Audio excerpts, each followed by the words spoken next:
We thought long and hard about how to finish up a week of morning offering, and we came up with the perfect solution. It's a chat with Pat. Oh, yeah. Oh, and today we have with us Rob Greving. Rob is a teacher. He teaches Latin and language arts at the Heights School in Potomac, Maryland. And he has written a book that I found pretty fascinating. It's called The Apostolate of Courtesy, How to Save Souls and Change the World Through the Power of Manners.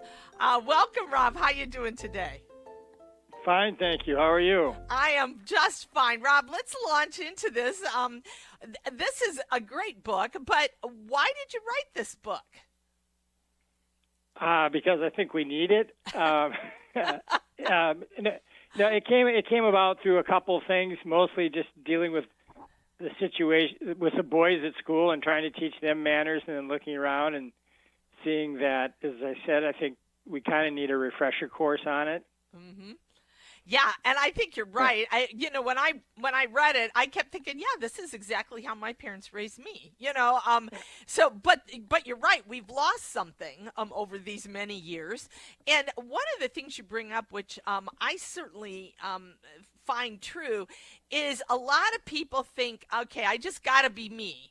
And so I want to be authentic, and I'm not going to mess around with all this being polite and all that kind of stuff. I'm just going to say what I think.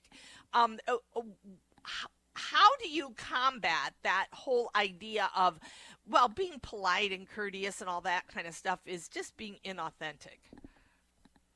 Well, yeah, I think it depends upon whom you're talking to. If you're talking to anybody with a Christian sense of being a Christian or a Catholic, Mm-hmm. The whole point is that we're not perfect, right? I mean, Right.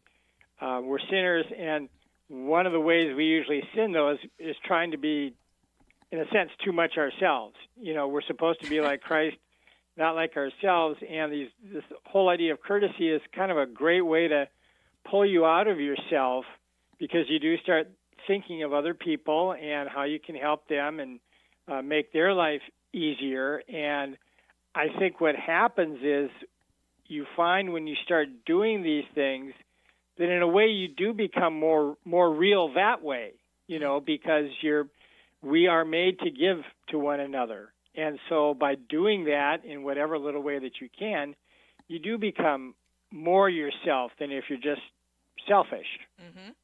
So you talk about courtesy. Are courtesy and manners the same thing? Are they different? Can you explain that to the audience? Yeah, I would say that courtesy is the virtue. It's the overall kind of strategy, if that's what you want to call it. Whereas the manners are sort of the tactics. Okay, so you want to have courtesy. So in this particular situation, what are the manners that you're going to do? I want to be courteous to people when I go over to their house for dinner. So the manners mean I maybe bring a little thank you gift. I arrive on time. I help clean up, things like that. So that's the way I would distinguish it. That may not be whatever and someone else does, but that's how I would distinguish it. I like that. So you give 4 principles for courtesy, just to kind of guide us a little bit. Can you just touch on those for us? Yeah. So basically the 4 principles that I have, the first one is don't draw attention to yourself. Mm-hmm. Again, getting back to this I got to be me thing. So if you're courteous, you don't draw attention to yourself, all right? You're thinking not about yourself. Yeah. Then the second one is you be attentive to other people. So you, in Newman's phrase, you have your eyes on those around you in the sense of looking around you. Is there someone I can help, whatever. The third one is be aware of your surroundings. Where are you? Am I at somebody else's home? Am I in a church? Am I in a public building? Am I out in a park? Wherever, because that will tell you, there's certain ways that we can behave in different places. Mm-hmm. And then finally, never give unnecessary pain or embarrassment or discomfort to other people.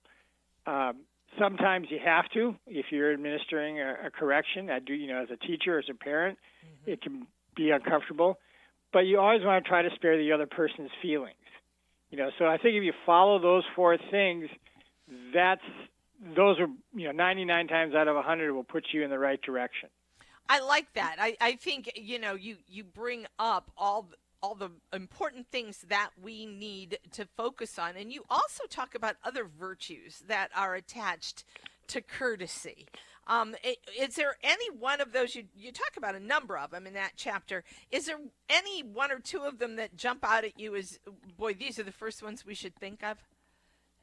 Gosh, I would probably, we kind of lump the two together, but, humility and meekness. And I guess, it's the meekness in the sense that it's such an misunderstood virtue. It's not Yes. weakness. Right. Meekness is, in a sense, being able to rule yourself so that you can respond to other people in an appropriate way. And I just think we're so lacking in that. At least I am. I overreact or whatever. So that meekness and just being able to respond in a correct way to the situation or person, that would probably be one. And then, maybe, courage might be the other one. I don't know. Yeah. That's why I put there's all. a lot. Yeah. Yeah, but courage, because these days, and I think especially maybe for young people, to act, to be courteous, can really be a challenge. Mm-hmm. And you really got to do it. But I don't know. There's other ones there too: generosity, gratitude. So Yeah. yeah. Lots that play into courtesy, that's for sure. But Rob, you kind of divide these up into two sections. You talk about kind of in general, and then you talk in particular, where you go through, a number of behaviors of what we would say are the manners part, right? Was there any in there, like what was the first one when you decided to write this book that jumped into your head? I have to address this. You mean in terms of the manners part? Yeah. It's a close call, but I think the first one was the whole idea of speech in the sense of not gossiping, but most of all, how we talk to one another in terms of disagreeing without being disagreeable. Yes.